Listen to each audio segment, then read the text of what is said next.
Salam saudara-saudariku yang dikasihi Tuhan, Tuhan Yesus memberkati kita hari ini dalam seluruh hidup dan karya kita. Dan semoga kita semua diberikan kesehatan jiwa dan raga. Kita berjumpa kembali dalam renungan harian Santapan Jiwaku.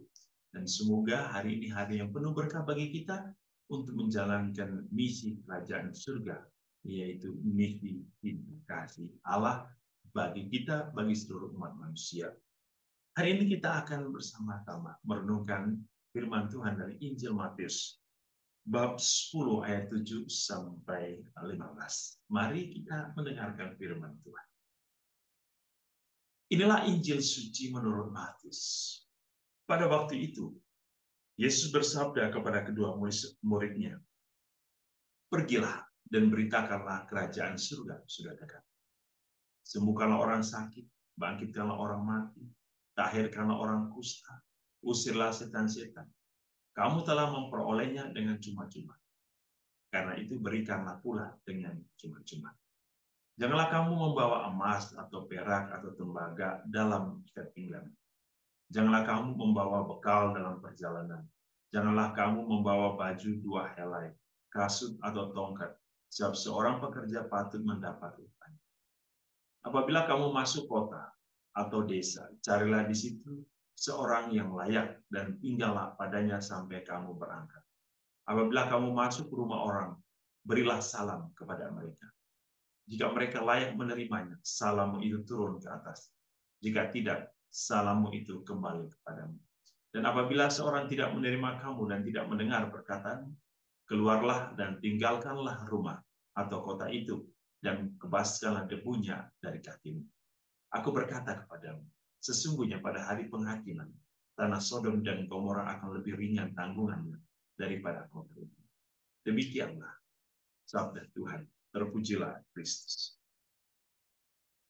Setelah Yesus memanggil para muridnya, menetapkan mereka dan memberi mereka kuasa. Kuasa ini penting bahwa ada sebuah penekanan bahwa Yesus memberi mereka kuasa.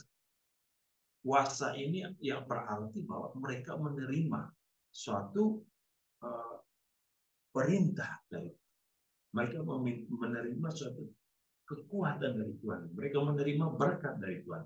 Maka yang mereka bawa dalam misi itu adalah apa yang mereka terima dari Tuhan. Kuasa itu harus dilakukan untuk sebuah kebaikan. Karena ini berasal dari Allah. Jangan sampai ada orang yang salah menggunakan kuasa Allah.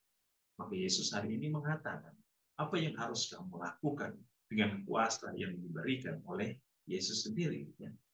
Sembuhkanlah, bangkitkanlah, tahirkanlah, usirlah setan-setan, dan begitu banyak. Lalu, ada sebuah persyaratan ketika menjadi rasul, menjadi murid Tuhan.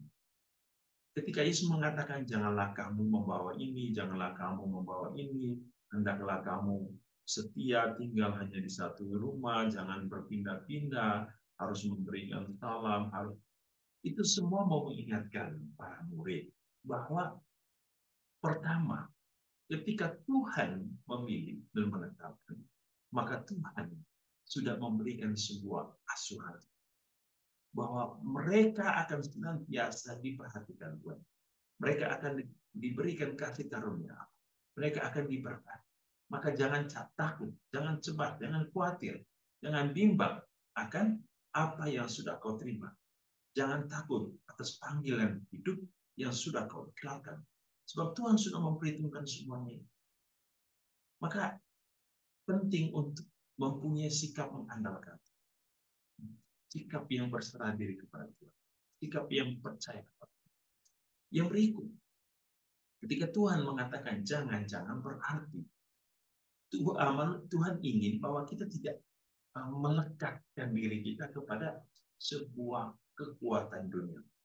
Tidak melekatkan diri kita kepada suatu kehidupan dunia.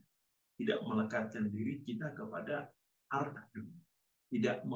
Tidak mendewa-dewakan dunia ini. Tetapi kita harus, yang kita bawa dalam hidup kita adalah kuasa Allah. Yang kita bawa dalam hidup kita adalah Allah itu sendiri. Bukan membawa hal-hal yang akhirnya mengganggu, menghambat, menghalangi perjalanan kita. Karena kita terlalu sibuk dan repot dengan hal duniawi yang akhirnya akan lenyap.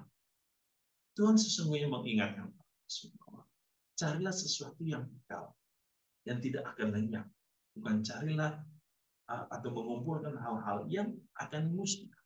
Inilah yang diingatkan oleh Yesus. Menjadi murid Tuhan berarti siap sedia untuk meninggalkan segala sesuatu. Siap sedia untuk mempunyai satu persatuan dengan, siap sedia untuk senantiasa selalu bersama Tuhan dalam hidup. Dengan demikian, orang itu akan menjadi mendapatkan hidup yang damai, hidup yang sejahtera. Kenapa? Tuhan memberikan jaminan atas seluruh hidup. Semoga kita semua hari ini tidak khawatir, tidak cemas dalam hidup kita. Karena ketika kita sudah percaya, mari lakukan iman kepercayaan kita dengan tanggung jawab dalam seluruh tugas dan hidup kita. Tuhan Yesus memberkati kita hari ini dalam seluruh hidup dan karir. Dalam nama Bapa dan Putra dan Roh Kudus.